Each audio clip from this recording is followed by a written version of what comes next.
Hi, my name is Sean Plott, or as I'm more commonly known on the internet, I'm Day 9. And I took a break from my usual casting of Wings of Liberty to come down here to Blizzard Entertainment and have the chance to cast some Heart of the Swarm Battle Report matches with Rob Simpson. Hope you enjoy.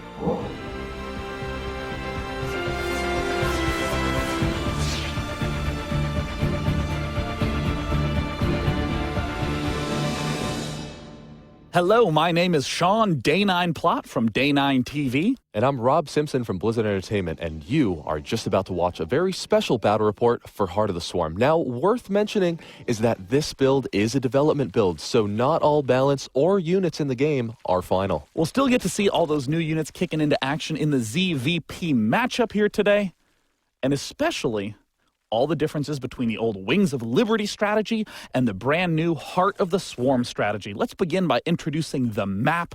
Always the important part of the game. Howling Peaks has a pretty standard natural expansion right outside your front with a relatively wide choke to defend. And now that choke is going to lead down into the potential third base for said player up here in the upper right-hand corner of the map. And now you can actually see where this map starts to really open up with the variable attack paths. Yeah, I mean, there is a center to the map, but it's broken up into a lot of pieces. And even these little features, such as the destructible rocks, you can take those out and open up a new attack path to another expansion. Even your own natural expansion has this backdoor counterattack path, meaning you have to be aware of an attack coming from any angle at any point in time. And now moving down this ramp, we see what most players on this map have been taking as their fourth base. Now, worth noting about this area of the map is that not only is it in a small, lowered area, but also over here on the left side is the collapsible rock tower. Now, when you deal 500 damage to this collapsible rock tower, it lands and changes into destructible rocks. So that's a great way to create a temporary defense for that expansion. Another expansion up in the top left. I don't think it's as important that there is an expansion here, but more so that there are more attack paths, all relatively narrow. You can cover them with this watchtower to see what's coming from where, but plenty of action available in the center. As you mentioned earlier, this is the center of the map, but as you can see, it's not just a big, wide open battle area. There are so many ways to attack the center of the map and pass through. So if you had to describe the map in one sentence, it would be a big map with a lot of different ways to attack.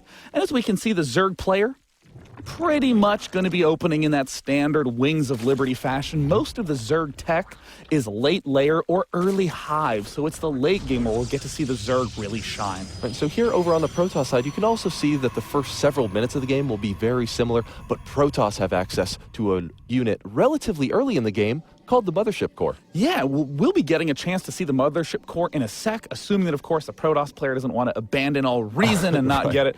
But, you know, it's kind of significant to note that all the threats that existed in Wings of Liberty obviously still exist in Heart of the Swarm. Those early Ling, Roach, Baneling all-ins, still a threat. A Zerg triple expanding when you early expand as Protoss, still a threat. So we are, of course, seeing the Protoss player build those early cannons, those early gates, and we are, of course, seeing the Zerg build the early double queen. That's right, and now back over here in Protoss land, we have that first couple cannons being thrown down in addition to his gateway, just about wrapping up. And now up in the main, we can see that the Zerg player has a little bit more information on his opponent, but not too much given how early in the game it is. Yeah, Protoss floating right on in. Excuse me, the Overlord from Zerg floating right on in, seeing everything Protoss has. And I like the fact that we're seeing Protoss build those two cannons because it's pretty difficult to cover all the wide open space at the natural expansion alone. Oh, and now take a look at that new Queen graphic. Yeah, and of course, when you hover over the hatchery, you can also see how many workers are attached to it, so you don't have to manually count 5 of 24, as of course the optimum worker amount is 16 on minerals, 3 on each gas. And oh, and what's this? Looks like, it's the Mothership Core. And this, a brand new, I guess, structure/unit. It's attached to the Nexus, and it has a variety of abilities. Teleport allows it to move to another Nexus. Energize for 25 energy. You can remax the energy on another unit. And now it also has Purify. It powers up the Mothership Core and lets it gain a powerful attack, effectively turning it into something like a cannon. Now it also has the Mass Recall ability, which recalls all units owned by the player back back to that Nexus. And of course, the upgrade to Mothership. If you love the Mothership from Wings of Liberty, it's still here. Rather than being built out of the Nexus, the Mothership core turns into the Mothership itself. But that Mothership core is so pivotal since you can use it to re-energize sentries in the early game, helping you hold off those early all-ins. Now, there have been some fancy new animations added in Heart of the Swarm. You can see how the creep spreads through the snake-like thing. The veiny new creep tumor animation, just to make things a little bit more snazzy. Third base now going down for the for the Zerg. And again, I want to emphasize that for the Zerg player, you're going to be doing a pretty Wings of Liberty-esque, somewhat early layer, focusing on the Roachling. We still see that this Mothership core also provides another layer of defense. And the Overlord's going to try to get and see as much as it can, but it gets picked off. Well, now it knows the Mothership core is there, so who won who? So now we actually have the Stargate up here, started for the Protoss player, and he's also just about to finish up his +1 attacks. And the Protoss player staying active on the map, getting as much information, now finding that third base. Yeah, I would say that, we almost describe the Terran as being pretty much all factory focused in Heart of the Swarm. In Heart of the Swarm for Protoss, it's a lot more air focused. The new units are built out of the Stargate for that Protoss player, so I'm very excited to see what's going to be popping out of Protoss soon enough. But at this point in time, Zerg now maxing out on all those gas geysers and starting to tech up. Oh, and now if we take a look, that's an Oracle. Now, the Oracle is a brand spanking new flying caster for the Protoss Armory. Also, another new one is the Tempest. Tempest, I don't know if it's going to be constructed this game, but it can be upgraded to have 22 range. That's like 50 siege tanks, Rob. You can assault things from such an absurd range. Oh, man. And when combined with the Oracle can use Preordain, which places vision and detect it on a building. So that enables the Tempest to fire from super long range and harass. I'm really excited to see some of the new Oracle abilities. We're also looking at some of the new Zerg units. The Swarm Host is layer tech, so when that Infestation Pit is done, there we see the Swarm Host's availability. And now the Oracle moves so quickly across the map. It's sort of a harassment spellcaster. One of the abilities, as you were saying, Preordain, gives vision on any building at all. There's Entomb, which locks down minerals, preventing the opponent from mining, and of course the cloaking field, which allows you to cloak all your nearby units. Here comes Entomb. Oh, and he's got just enough energy to get in there, and you can see the Entomb go down. Now, Entomb is not permanent. As you can see, all of those mineral shields have HP, which means that you always need to be aware of your mining. That's true. It basically turns each mineral patch into a gingerbread house, and the little drones have to gobble it down, and they're finally starting to collapse. But an effective way to lock down all the Zerg mining. We see a second Oracle, very different from the typical Protoss harass of the Void Ray Phoenix, a very annoying way to shut down all the economy for Zerg. And there's another nice Entomb on the minerals. Now, as you can see, what's been a common response to the Oracle harassment is to lay down a couple of spine crawlers, because those spine crawlers will automatically attack the mineral shields, whereas your drones will not. So it looks like we are seeing those spine crawlers take it all down. Zerg finally going back to mining. Stalkers coming out. Of course, the core mix of Stalker Sentry, very common in the mid-game. But that's all boosted by the fact that there is the Mothership core. You can add on tons of energy. If you were Zerg and were frustrated with force fields, don't worry, because now you can get those sentries back to max energy so you can face even more. We thought that would be important to you. That's right. We know just how much you love to face force fields. And so now we have the Protoss player getting up in here, playing a little bit of harass, taking down one of those spine crawlers, going in for a second one. We can see that the Zerg player really doesn't have a whole lot of answers to this. There's that lone queen out there, beautifully trying to fire away.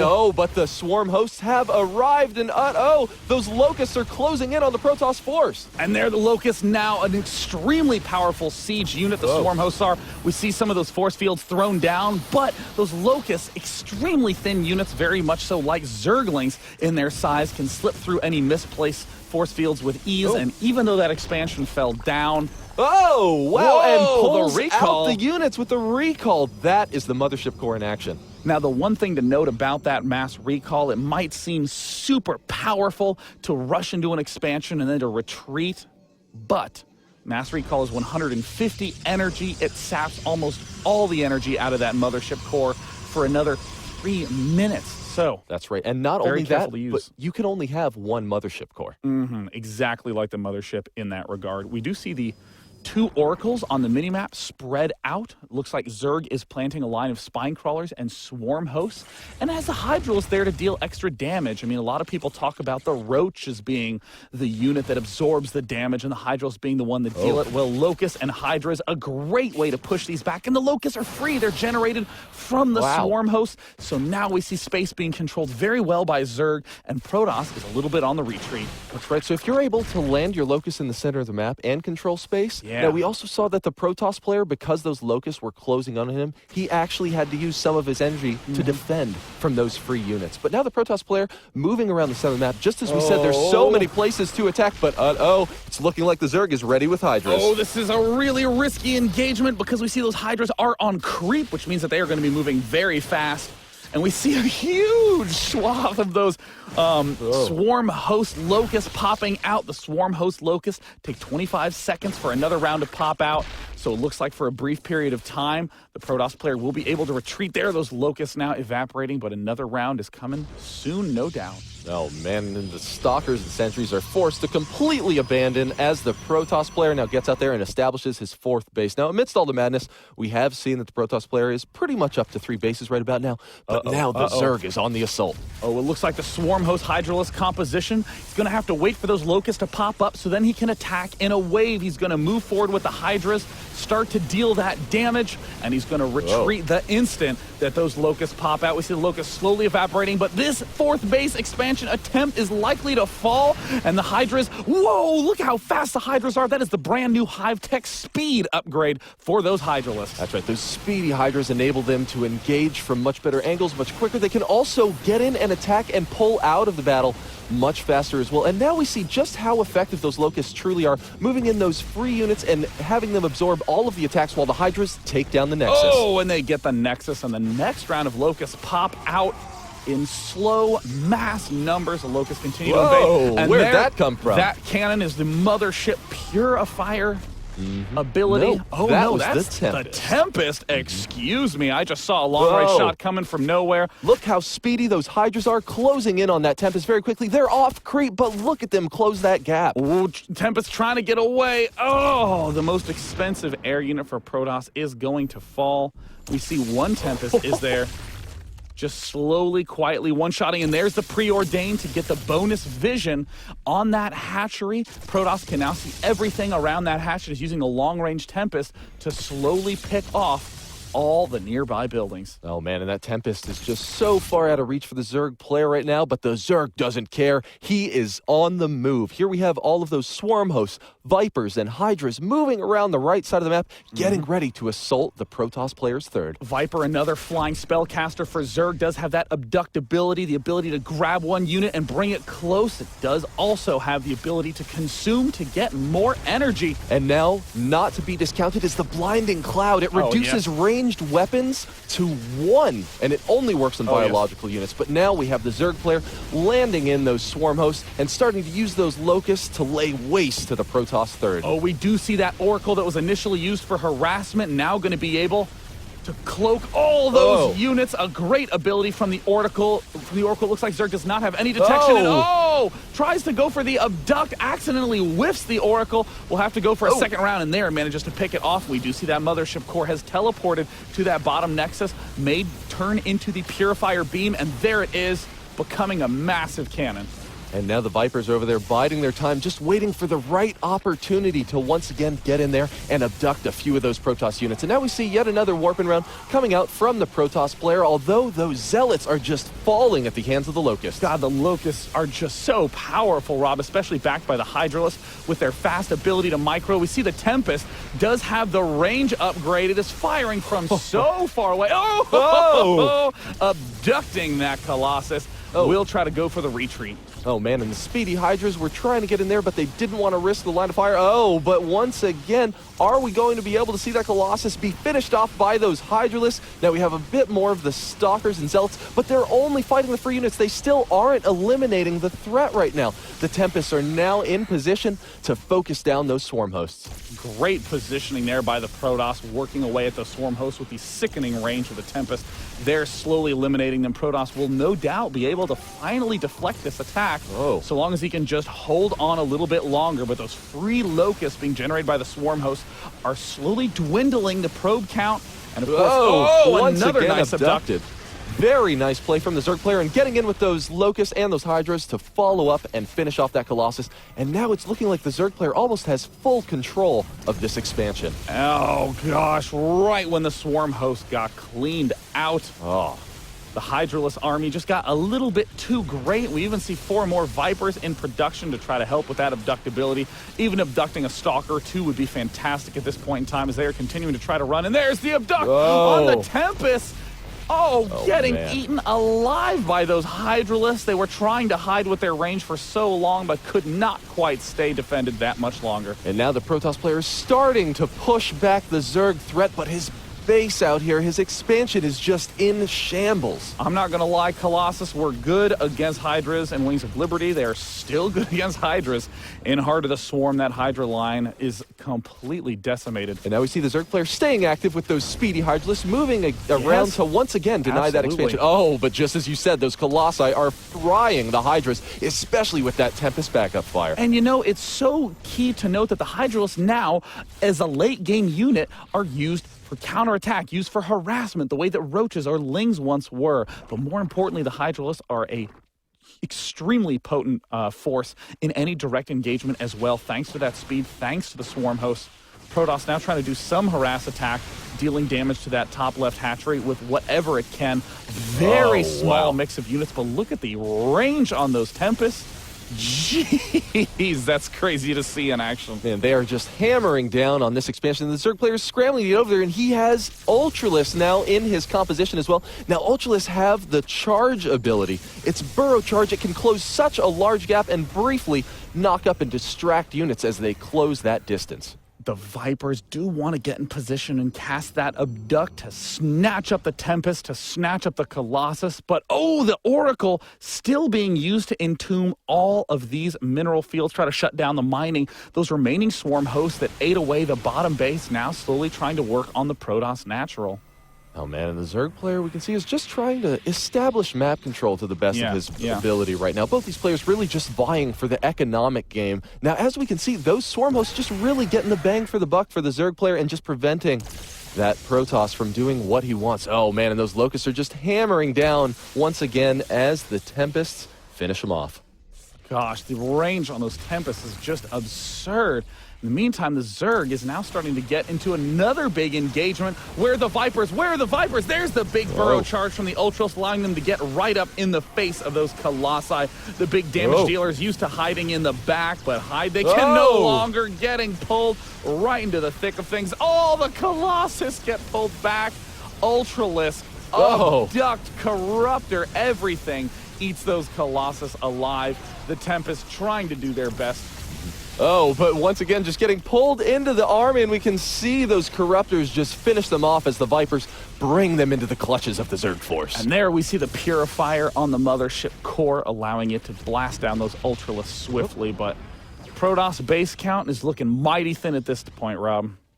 It most certainly is. We can actually see that, the Protoss player is just fighting to hang on to the game. And once again, that slithering creep tumor animation moving out there. And wow, this whole time, the Protoss player has stayed so active with those Oracles, making sure to do whatever he can to stay in the economic game. Yeah, it's so hard when you're low on the bases and Zerg's high on the aggression to have an answer. The Oracle is that answer, but it's still only temporary. And especially when your opponent has just drastically more bases than you as well, it's going to be very hard for you to stay in just on the heels of the Oracle. And at this point in time, the Zerg, with that really high gas count, could transition into some more infestors. Of course, the Broodlord's always an option, but that Hydra Abduct combo is much more well-suited for the mobile Zerg. And we're also seeing the Protoss, who's running a little bit low on cash himself, is starting to go for some gas-heavy units, trying to establish some kind of control in the center. And it looks like there is an engagement in the center as all the Hydralists rush up. Hydra's same speed on creep and off. Oh, wow, and now, once again, we have the Hydras again going to finish off that Nexus as we see a couple of Abducts pulling back the Colossi into the Zerg force, and the Corruptors are able to get in there and finish it off. And once again, another pull, just getting those Colossi a little bit out of position for the Corruptors to clean up, but the Protoss is pushing the Zerg back. Oh, was only able to do it for a little bit longer, but now the expansion falls. And Protoss is scrambling to try to get to the southern base to reestablish control of that. Might want to take out the collapsible rock tower. Zealots do engage against those building spine crawlers, but the double headbutt combo proves too strong for the Zealot. Does look like the Hydras take down the assimilator. The expansion is cleaned out. And gosh, I mean, Hydra Viper with the Swarm host, it's just so good at slowly breaking those lines. But as you were saying, Rob, the Oracle is just nonstop harassment. Yeah, staying active with that unit can just be so valuable. I mean, every time that you're able to land the shields onto those minerals, that's guaranteed harassment. It doesn't matter whether or not they're fast on the reaction. It's still some small amount of mining time that they won't be able to access. And now the Hydra is starting to dart forward. It looks like there we do see the Mothership core is in Purifier mode, starting to deal massive damage to those Hydras, easily able to two-shot, but no, the Mothership core goes down. No Mothership energized, teleport, recall, none of it. Now the Protoss is desperately going for some sort of counterattack against the Zerg, who's looking surprisingly low on minerals. Oh man, and we actually, so as we see the Zerg player try to establish some sort of defensive line across the center of the map, it seems as though the Protoss player has gotten there just a few seconds too soon for the Zerg player to defend, and those spine crawlers are falling left and right before they're able to burrow. The Immortals dealing massive damage to all the armored buildings, but Hydralists are a light unit type. And that is largely the mix that we are seeing out of Zerg. And we see another nice Abduct, allowing him to pick off those High Templar. No Storm for you soon. And there's another Abduct on the Archon, able to escape safely, though. Oh, pulling the Archon back into the clutches of death. Yes.